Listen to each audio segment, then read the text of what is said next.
नमस्कार रसिक श्रोते हो, मी निर्मला नगरकर. संस्कृत सुभाषित सौरभमध्ये आपलं अगदी मनःपूर्वक स्वागत आहे. आज आपण जे सुभाषित ऐकणार आहोत ते सुभाषित म्हणजे फक्त एक प्रार्थना आहे. आणि ही साधीशी प्रार्थना करताना सुभाषितकाराने आपल्या इष्टदेवतेचं नाव सांगण्यासाठी इतके वळसे आणि इतकी वळणं घेतली आहेत की बस.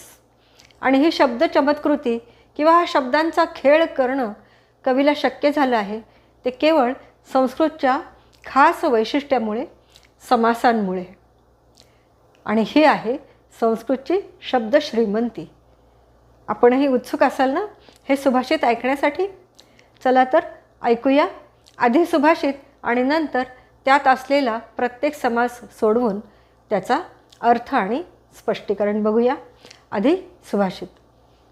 सुभाषित असं आहे: वायुमित्र सुतबंधू वाहनाराती भूषण शिरोवलंबिनी तज्ज वैरी भगिनी पते हे सखा पातु माम कमललोचनो हरिही. आता वायूपासून भगिनी पते हे पर्यंतचा एकच शब्द आहे आणि तो एक फक्त सामासिक शब्द आहे. एक समास होण्यासाठी कमीत कमी 2 पदांची आवश्यकता असते आणि जास्तीत जास्त कितीही पदांचा म्हणजे शब्दांचा समास होऊ शकतो. आता बघूया हे कसे समास केलेले आहेत. वायू, पहिला शब्द आहे वायू. वायू म्हणजे वारा. आता हा एकच शब्द असल्यामुळे हा काही सामासिक शब्द नाही, पण पुढचा शब्द वायुमित्र म्हणजे वायोः मित्रम, वाऱ्याचा मित्र. वायू म्हणजे वारा आणि मित्र म्हणजे मित्र. वाऱ्याचा मित्र. वाऱ्याचा मित्र आहे अग्नी. वायुमित्रस्य सुतः, पुढचा शब्द आहे वायुमित्रसुत. वायुमित्रस्य सुतः म्हणजे वायुमित्राचा सुत म्हणजे मुलगा, पुत्र.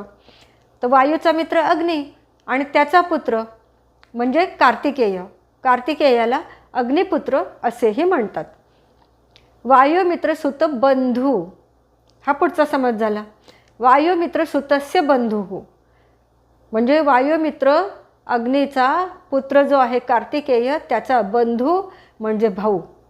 वायुमित्रसुत बंधू वाहन. वायूचा मित्र अग्नी, अग्नीचा पुत्र कार्तिकेय, त्याचा बंधू गणेश आणि गणेशाचं वाहन म्हणजे वायुमित्रसुत बंधू वाहन. याचा अर्थ झाला उंदीर. पुढे आहे वायुमित्रसुत बंधू वाहन आराती. आराती म्हणजे शत्रू. वायुमित्रसुत बंधू वाहन म्हणजे उंदीर आणि त्याचा शत्रू म्हणजे सर्प. पुढचा समास आहे वायुमित्रसुत बंधू वाहन आराती भूषण. आरातीपर्यंत आपण अर्थ बघितला की त्याचा अर्थ होतो गणपतीचं वाहन जे आहे उंदीर, त्याचा शत्रू म्हणजे सर्प. आणि सर्प हेच ज्याचं भूषण आहे, अलंकार आहे, तो वायुमित्रसुत बंधू वाहन आराती भूषण म्हणजेच शंकर.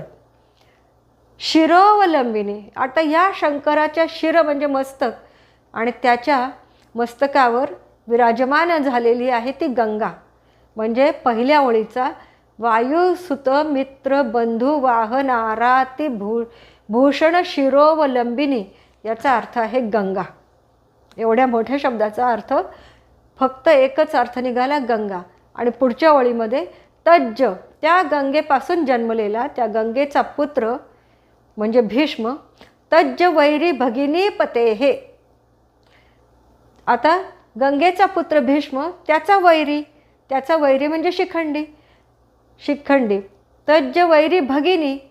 आता शिखंडीची भगिनी म्हणजे बहीण. ती कोण आहे? तर ती आहे द्रौपदी. तज्ज वैरी भगिनी पते हे सखा. शिखंडीची बहीण आहे द्रौपदी. तिचा पती म्हणजे अर्जुन. अर्जुनाचा सखा म्हणजे श्रीकृष्ण. म्हणजे वायूपासून सुरू झालेला आणि भगिनी पते हे पर्यंत थांबलेला, संपलेला शब्द या सगळ्यांचा अर्थ होतो श्रीकृष्ण. हा श्रीकृष्ण पातु माम, माझे रक्षण करो, कमल लोचनो हरिही. हरी म्हणजे विष्णू. कृष्ण हा विष्णूचाच अवतार आहे. कमल लोचन म्हणजे ज्याचे नेत्र, लोचन म्हणजे नेत्र, डोळे कमलाप्रमाणे, कमळाप्रमाणे विशाल आहेत, असा तो श्रीकृष्ण माझे रक्षण करो, अशी ही प्रार्थना आहे. पाहिलं ना, केवढा मोठा समास वापरला आहे आणि कुठून कुठं अर्थ नेला आहे. धन्य आहे या सुभाषितकारांची.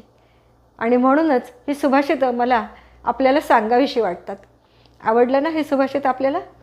जर आपल्याला अशी सुभाषितं आवडत असतील तर नक्की लाईक करा, शेअर करा आणि सबस्क्राईब करा.